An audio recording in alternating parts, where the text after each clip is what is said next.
Welcome to Cocktails and Capital, the working on your business podcast that feels more like grabbing a drink with your best friend. I'm your host, Sarah Tatum, that best friend. I'm the owner of Tatum Accounting, where we invite our clients to take a vacation from their bookkeeping. In this podcast, I'm going to give it to you straight. Talking points and vague tips? We don't do that here. There's a bunch of noise out there in the entrepreneur community, especially when it relates to finances. And when you're trying to run your business, you just don't have time for that. And I know that you would rather be doing literally anything other than recording expenses and logging into your accounting software. So I'm bringing you practical advice without any of the fluff, just like your best friend would. So turn the volume up, grab your gin and tonic, and let's dive into this week's theme.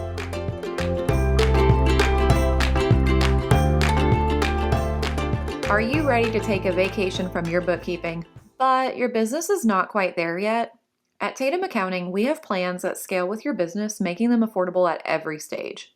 For the business owner who needs help with their accounting, but maybe is not ready to completely outsource their books, check out our new Office Hours package. With Office Hours, you get access to our private Facebook group filled with educational resources, webinars, and tools to make managing your books so much easier. The best part?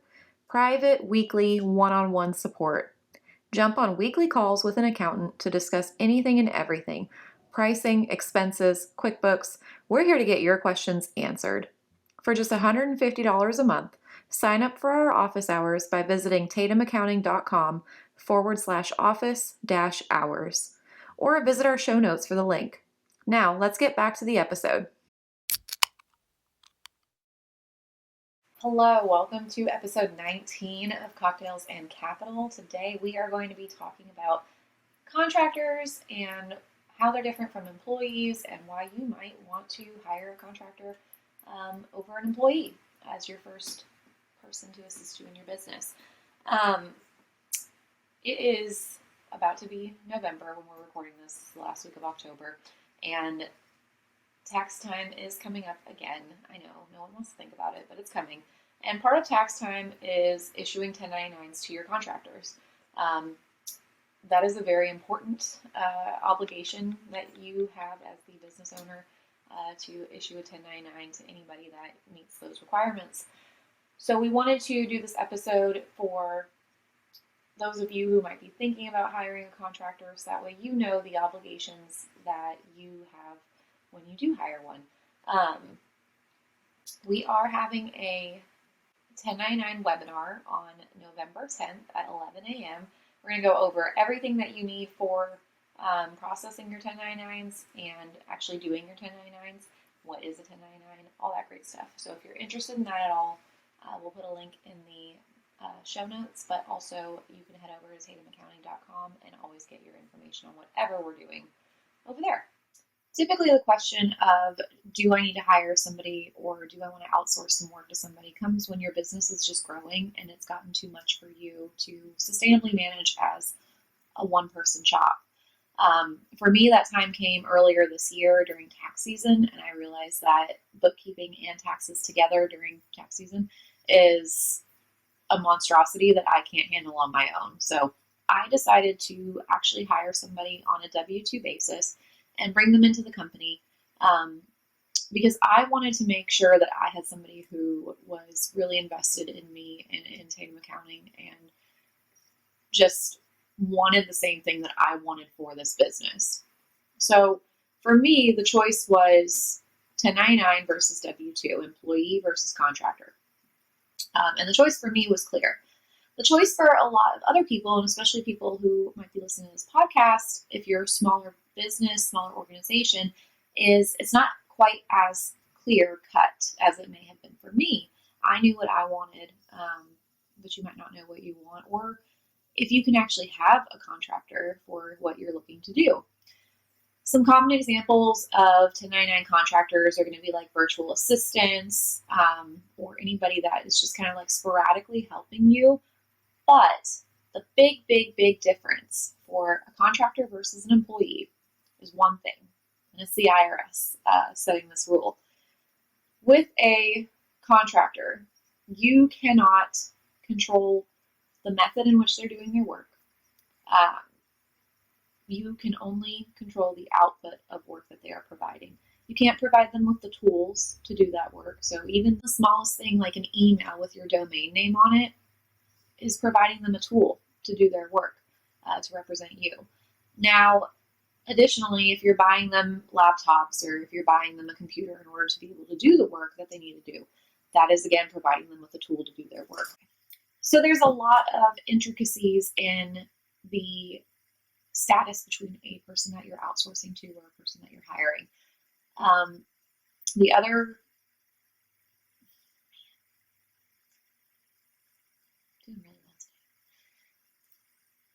The other big factor is who is determining the rate of pay for this person.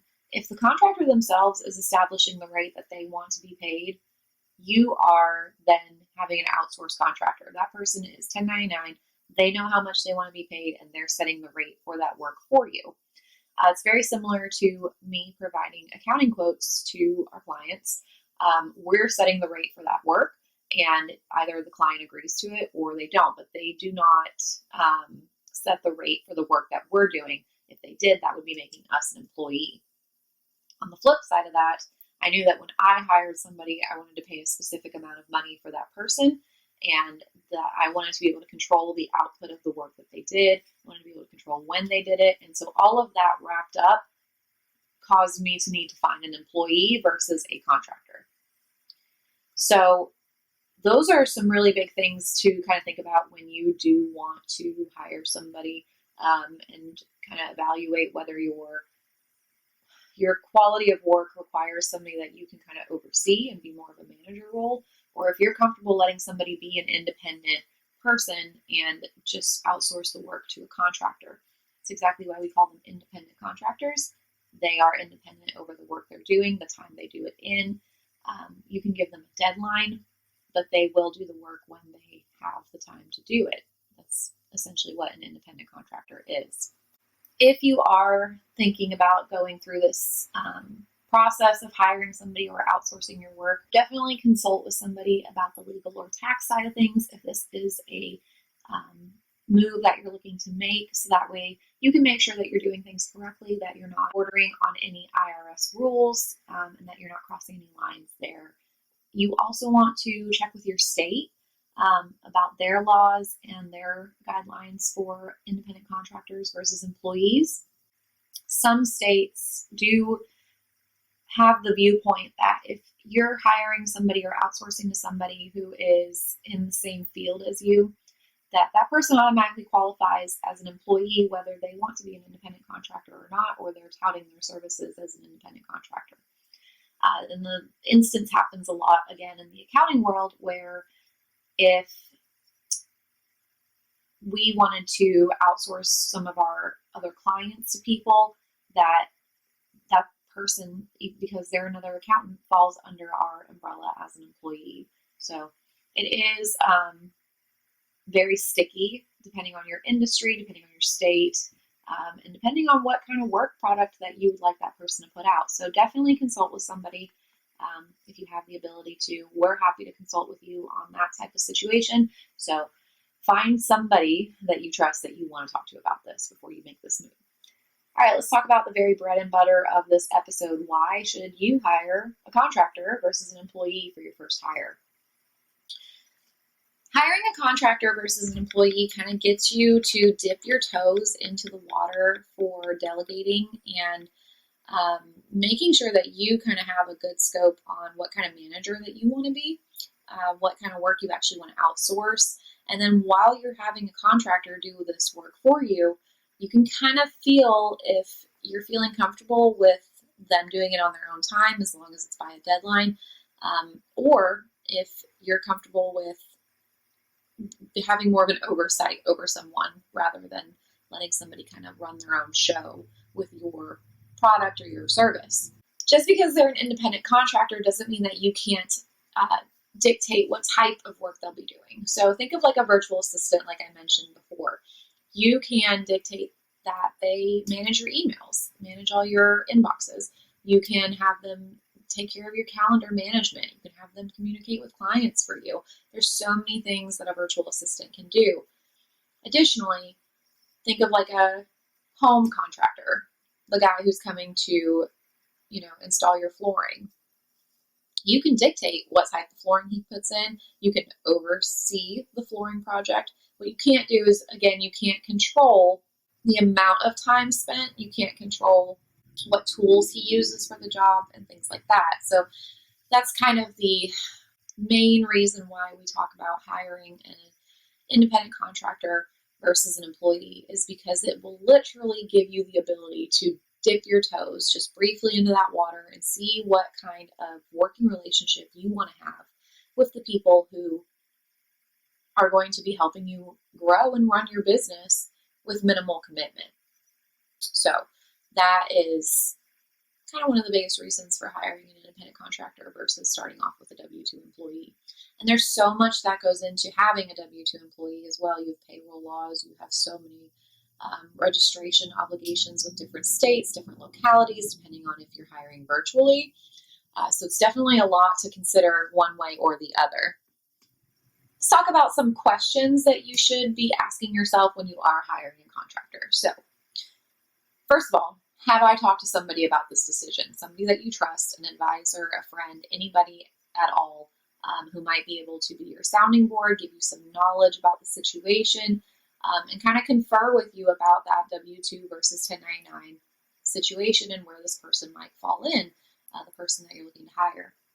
The second thing is, what is your screening process going to look like? How are you going to find these people? Are you going to just Google people and set up interviews with them? Are you going to get multiple quotes for the work that you're looking to have done? Those are the types of questions that we want to be asking ourselves when we're looking to onboard a contractor. And then, while you're onboarding the contractor, think about what kind of tax documents am I going to need? There's one very, very, very large tax document that not very large, but very important tax document that you need for contractors, and we're going to talk all about it in the webinar, but it is your W-9. Every single contractor that you hire, if you take nothing away from this podcast except for this, every single contractor that you hire needs to give you their W-9 before any work is started, before any money is paid, and my recommendation to you, to all of you, run that W-9 through a software that will process what we call a taxpayer identification number match. That will let you know if that 1099 or that W-9 is filled in correctly and accurately, and that there are no issues. W-9, number one, most important document. Other documents, though, NDAs, non-disclosure agreements. Are you working with sensitive client information that you're going to be giving to this contractor? Do they need to sign an NDA in order to make sure that you protect your client's information? What kind of security does that contractor have on their computers? If they're working with, say, you might be a financial advisor and you're looking to have a virtual assistant help you with your inboxes.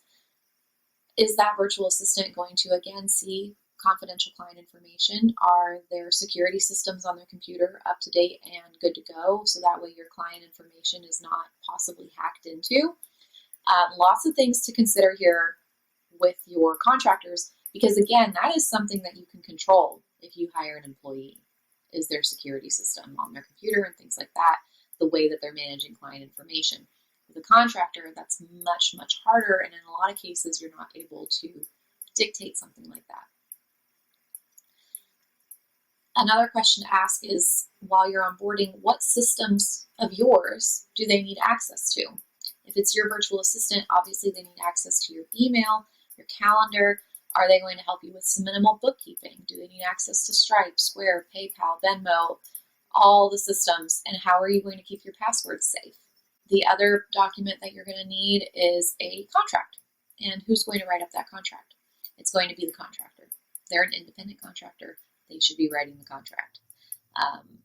They're setting their rates.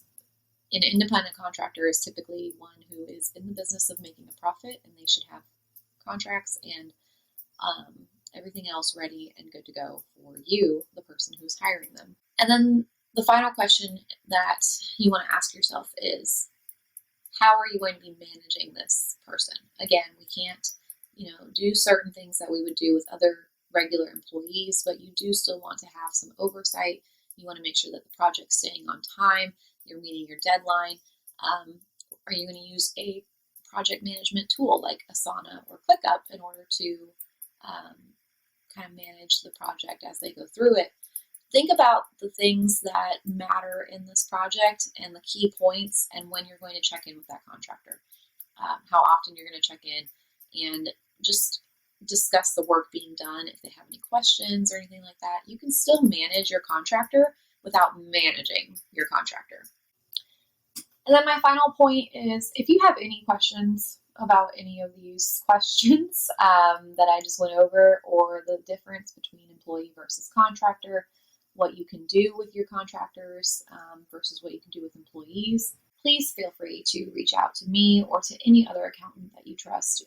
Accountants will be the best place to get the tax side of your independent contractors versus your employee questions answered. This is a huge audit point for the IRS and something that we want to make sure that we're in compliance with. So definitely talk to somebody if you're thinking about doing this outsourcing and figuring out who you need to hire.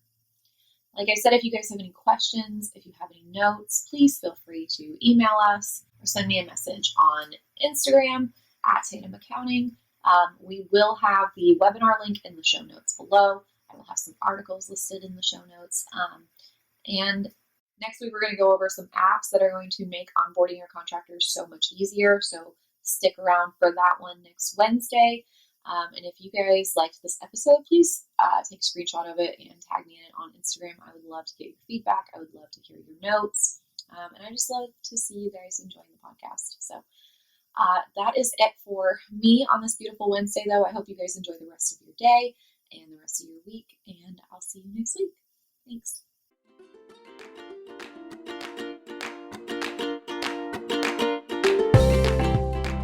Thank you so much for listening. If you enjoyed today's episode, be sure to subscribe and follow Tatum Accounting on Instagram. You can also do us a huge favor by leaving a review.